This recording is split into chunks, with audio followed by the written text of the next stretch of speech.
After opening PS5, click Start Proxy. Select an IP and right-click to select the port. Click the port forwarding list below. Copy down. Go back and click the Setting button on the right.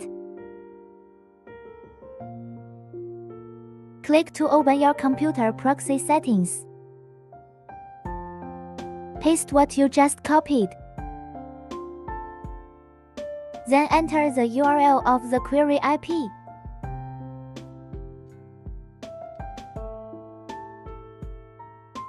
Now that the IP and the client are consistent, it means that the proxy is successful.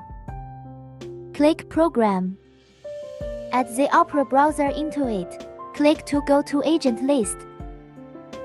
Click to Start Proxy. Click Program Connect. Right-click Run.